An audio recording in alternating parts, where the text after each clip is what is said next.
Hello everyone, आज हम discuss करने वाले हैं कॉफ़ी डे एंटरप्राइजेस के बारे में। तो ये कंपनी देखो लाइफ टाइम हाई से बहुत ज़्यादा डाउन है, ऑलमोस्ट 89%।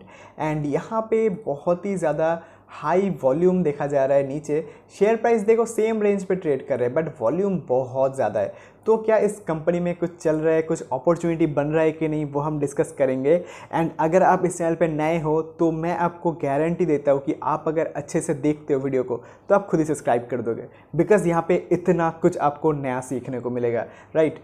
तो सबसे पहले इम्पॉर्टेंट चीज़ क्या होता है कि इस कंपनी में क्या हुआ था, रिसेंटली कुछ चीज़ें हुआ था कि एनसीएलटी की तरफ से एक इंसॉल्वेंसी का न्यूज़ आया था। एंड उस केस में जो क्लेम ऑफ डिफ़ॉल्ट था वो 228 करोड़ का था। एंड यहाँ पे ये जो न्यूज़ है इसकी वजह से रिसेंटली क्या हुआ है, देखो रिसेंटली अगर मैं इसको जूम इन करूँ तो यहाँ पे देखोगे जो एक गैप डाउन ओपन हुआ है जो कि ऑलमोस्ट 15% का है, राइट। तो ये जो न्यूज़ है जहाँ पे 228 करोड़ का डिफ़ॉल्ट क्लेम किया गया है, इसकी वजह से इतना बड़ा गैप डाउन हुआ है। एंड ये क्लेम सच में कितना बड़ा है वो सबसे पहले देखना इंपॉर्टेंट होता है। 228 करोड़ का डिफ़ॉल्ट क्लेम था।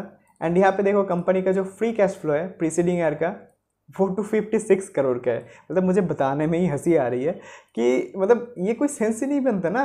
कंपनी का एक साल का जो फ्री कैश फ्लो है वो इस डिफ़ॉल्ट अमाउंट से ज़्यादा है। मतलब कंपनी के लिए पे करना कोई बड़ी बात ही नहीं है। एंड यहाँ पे अगर मैं एक और चीज़ दिखाऊं कि कंपनी का बैलेंस शीट में जाते हैं एंड यहाँ पे अदर एसेट में जाते हैं तो कैश देखो कंपनी के पास 225 करोड़ का तो कैश ये है। कंपनी अपने पॉकेट से पैसा निकाल के ये लो पैसा और निकलो, ठीक है, ऐसे बोल सकते हैं, राइट। तो मतलब कोई बड़ी बात है ही नहीं। ये जो न्यूज़ आता है ना, इन सभी चीज़ों का कोई सेंस नहीं बनता। तो ऐसे आपको समझना पड़ेगा, बिकॉज इसके पीछे मैं एक और रीज़न आपको देता हूँ। देखो इससे पहले भी क्या हुआ था, इससे पहले भी आपको देखने को मिलेगा कि 2023 पे भी एक और इंसॉल्वेंसी का न्यूज़ आया था। एंड वहाँ पे क्या हुआ था, वहाँ पे 480 करोड़ का ये जो केस बना था। तो यहाँ पे अगर हम कंपनी का जो कैश फ्लो है वहाँ पे जाते हैं एंड यहाँ पे रीपेमेंट ऑफ बोरोइंग्स देखते हैं तो यहाँ पे देखो 481 करोड़ का नेगेटिव दिखेगा। क्यों? बिकॉज उन्होंने पैसा पे कर दिया, सिंपल सी बात है। यहाँ पे बैलेंस शीट पे जाओगे तो आपको जो बोरोइंग है वो भी रिड्यूस होते हुए दिखेगा। यहाँ पे मैं अगर कैलकुलेशन करता हूँ 1842 माइनस 1363 एंटर करते हैं तो 480 करोड़ का जो बोरोइंग है वो रिड्यूस हो गया है, सिंपल सी बात है, राइट। एंड ये से भी जो एनसीएलटी का क्लेम डिफ़ॉल्ट वाला न्यूज़ आता है ना, तो ये कंपनी का कोई लॉस नहीं है। ये पैसा तो पे करना ही था, ये बोरोइंग था लोगों का, ठीक है। तो अलग से कंपनी का कुछ बहुत खर्चा हो गया, कुछ कंपनी डूब रहा है, वैसा कुछ नहीं है। जो पैसा लोगों का है वो बस उनको दिया जा रहा है। थोड़ा सा लेट हो गया तो उन्होंने ये सब तमाशा कर दिया और कुछ नहीं है। तो चीज़ों को सिंपली समझोगे। एंड हमेशा ये सभी जो चीज़ें होता है ना, ये बहुत बार अपॉर्चुनिटी मतलब बनाने के लिए जो बड़े बड़े इंस्टीट्यूशन से इन्वेस्टर से वो अपॉर्चुनिटी क्रिएट करने के लिए ये सब न्यूज़ भी करवाते हैं। मतलब ऐसा हम बोल सकते हैं बहुत बार। मतलब सब कुछ तो ओपनली बोला नहीं जा सकता एंड जो चीज़ है आपको समझ में आ रहा है कि ये जो प्रॉब्लम है जो रिसेंटली न्यूज़ आया था इसका कोई बेस नहीं है, ये बेसलेस न्यूज़ है, सबसे पहली चीज़। एंड दूसरी चीज़, अगर कंपनी में सब कुछ बढ़िया है, न्यूज़ की कोई इम्पैक्ट नहीं है, तो ये कंपनी इतना टॉप से नीचे क्यों आया कि यहाँ से एकदम गैप डाउन होकर एकदम पता नहीं कहाँ ही आ गया, 72% नीचे आ गया, राइट। तो ऐसा क्यों हुआ? इसके पीछे का रीज़न ये है कि आपको यहाँ पे देखने को मिलेगा कि कंपनी का जो फाउंडर एंड चेयरमैन है वीजी सिद्धार्थ, इनकी डेथ हो गई थी कब? 2019 में। एंड आप अगर यहाँ पे प्रॉफिट एंड लॉस स्टेटमेंट पे जाओगे तो 18-19 के बाद देखोगे कंपनी का जो रेवेन्यू है वो कंटिन्यूसली रिड्यूस हुआ है। तो इसका मतलब क्या है? एंड यहाँ पे एक और चीज़ देखो, इन्वेस्टर पे देखो, ईयरली पे, कि कंपनी का जो प्रोमोटर था वीजी सिद्धार्थ के पास सबसे ज़्यादा स्टेक था 33.58%। एंड अभी वो रिड्यूस होकर 4.50% हो गया है। इसका मतलब एक चीज़ है क्लियरली कि कंपनी का जो विजन देने वाला पर्सन था विजय सिद्धार्थ, उनके डेथ हो जाने के बाद कंपनी को विजन देने के लिए, कंपनी को ग्रो करने के लिए और कोई बचा ही नहीं है। एंड इसी वजह से कंपनी का ये हाल हुआ है, एकदम सिंपल सी बात है। एंड यहाँ पे देखो एफआईआई नहीं है, डीआईआई नहीं है, तो अगर इंस्टीट्यूशन आता है तो इजीली ये कंपनी टर्न अराउंड हो सकता है, बिकॉज ऐसे कंपनी इसमें टर्न अराउंड होना बहुत इजी है। बैलेंस शीट देखो कंपनी का, टॉप क्लास बैलेंस शीट है। यहाँ पे देखो कंपनी का जो रिजर्व है वो बढ़िया है, एंड उसके कंपैरिजन में बोरोइंग कुछ बढ़िया मतलब खास है ही नहीं, इजीली पे ऑफ किया जा सकता है। And profit and loss statement पे देखो, कंपनी ऑपरेटिंग प्रॉफिट पॉजिटिव में है, एंड ऑपरेटिंग प्रॉफिट जिस कंपनी का पॉजिटिव में होता है एंड बैलेंस शीट भी स्ट्रांग होता है, उस कंपनी को टर्न अराउंड करना कोई बड़ी बात नहीं होती। ये चीज़ आपको समझना पड़ेगा। एंड यहाँ पे एक और चीज़ समझने के लिए है, एंड अगर आप नए हो एंड अभी भी देख रहे हो ये वीडियो, तो आपके लिए एक चैलेंज है। वो चैलेंज क्या है कि आप कमेंट में ये बताओ कि फ्री कैश फ्लो का कंपनी का जो ऑपरेटिंग प्रॉफिट है उससे ज़्यादा कंपनी का फ्री कैश फ्लो कैसे है, ये आप बताओ। एंड जितने भी लोग पुराने व्यूअर्स है, आई होप आपको पता होगा, बिकॉज आपने बहुत सारे वीडियोस देख के रखा है, एंड अगर नहीं पता तो आप नहीं सीख रहे हो, तो जाओ जाके दूसरे वीडियोस देखो। तो आई होप आपने कमेंट कर दिया होगा, तो मैं एक्सप्लेन कर देता हूँ।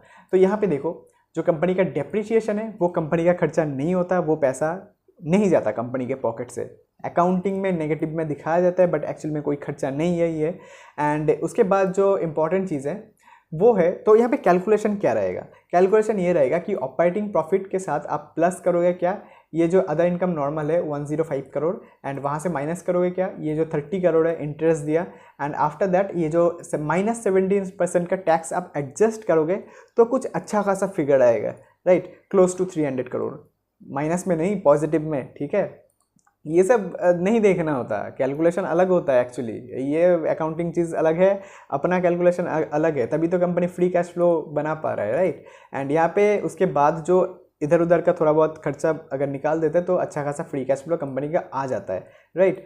तो आई होप आपको समझ में आ गया होगा कि कैसे हमने कैलकुलेट किया, एंड अगर आपको नहीं समझ में आया तो फिर से देखो। एंड यहाँ पे एक क्वेश्चन आपके माइंड में रह सकता है कि कंपनी का सब कुछ तो सही कैलकुलेट कर लिया हमने, बट ये जो -479 करोड़ है इसको हमने कंसिडर क्यों नहीं किया, इसको मैंने स्किप क्यों किया।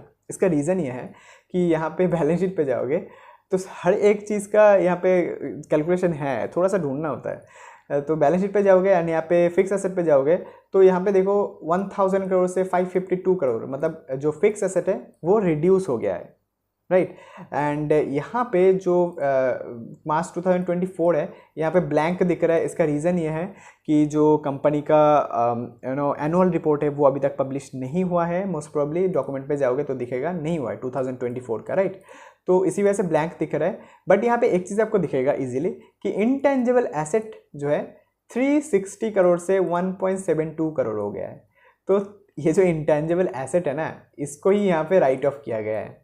बट यहाँ पे तो आपको लगेगा कि 360 करोड़ था एंड अभी 1.72 करोड़ है, मतलब कहीं ना कहीं 359 करोड़ होना चाहिए।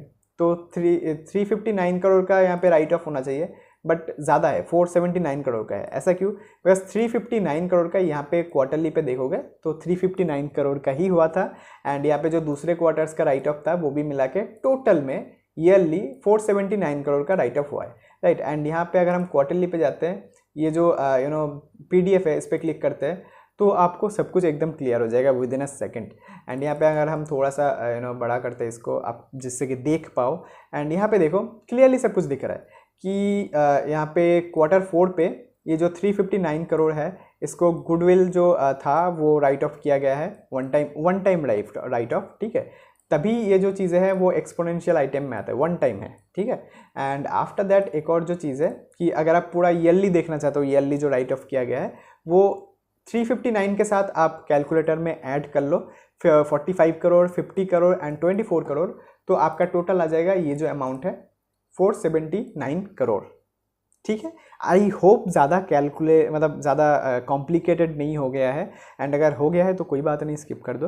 एंड वैसे स्किप नहीं करना होता, ये सभी चीज़ें आपको कोई नहीं सिखाने वाला, ठीक है। तो सीख लो, बढ़िया है, ठीक है। एंड अगर नहीं सीख पा रहे हो तो क्या ही कर सकते हैं, देखो यार, नोट्स बनाओ, बिकॉज जो ट्रैक रिकॉर्ड मैं दिखाता हूँ ऐसे ही नहीं बनता, सीखना होता है, राइट। एंड यहाँ पे जो स्टॉक 2-4 नेगेटिव में दिख रहा है, ये सब भी पॉजिटिव में चला जाएगा, बिकॉज कंपनीज बढ़िया है, राइट।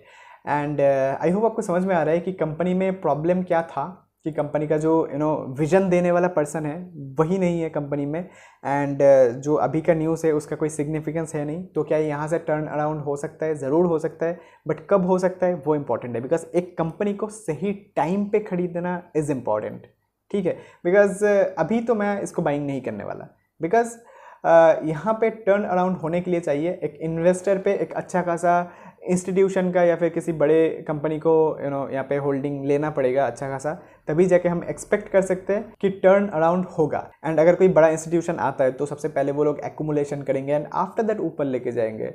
तो इन सभी चीज़ों में 1-1.5 साल लगता है। तो फिलहाल के लिए मुझे लगता नहीं है कि अपॉर्चुनिटी अभी खरीदने के लिए है, बट 1-1.5 साल अगर बाद अगर शेयर होल्डिंग में अच्छा खासा कोई आता है तो उस केस में तो अपॉर्चुनिटी ज़रूर बनेगा, अगर बाकी चीज़ें सही रहता है कंपनी में।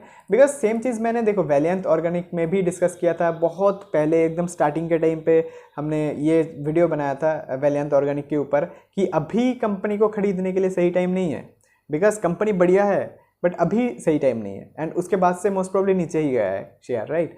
तो चीज़ों को समझना होता है कि सही कंपनी को सही टाइम पे भी खरीदना इंपॉर्टेंट होता है। मतलब हमेशा तो आप टाइम नहीं कर सकते, बट कोशिश करो जितना तक क्लोज जा सकते हैं, राइट। तो इससे क्या होगा, हमारा टाइम वेस्टेज कम होता है और कुछ नहीं। एंड ये कैसे समझ में आता है, ये सीखना होता है, एक्सपीरियंस चाहिए होता है। तो ओवरऑल फॉलो करते रहो, सीख जाओगे और क्या, राइट। एंड ऐसे ही हमने और भी बहुत सारे multi beggars turn around companies जो है वो सब भी डिस्कस किया चैनल पे, जैसे कि सम्मान कैपिटल हो गया एंड येस बैंक हो गया, जेपी पावर हो गया, बंधन बैंक हो गया। इन सब में भी चीज़ें सेम ही तरीके से वर्कआउट किया है, राइट। तो ये भी हो जाएगा जो कॉफ़ी डे है, बट इसमें टाइम लगेगा जहाँ तक मुझे लगता है। तो ओवरऑल आई होप चीज़ें समझ में आ रहा है। एंड अगर समझ में आ रहा है एंड अगर सीखने का मन है तो जाओ जाके देखो, बहुत सारी वीडियोस है चैनल पे, बहुत कुछ सीखने को मिलेगा। एंड अच्छा लगता है तो सब्सक्राइब करो, एंड जितने भी लोग लाइक नहीं कर रहे हो लाइक करो यार, क्या करते हो। एंड शेयर करो। फिर मिलते हैं अगली वीडियो में, तब तक के लिए बाय।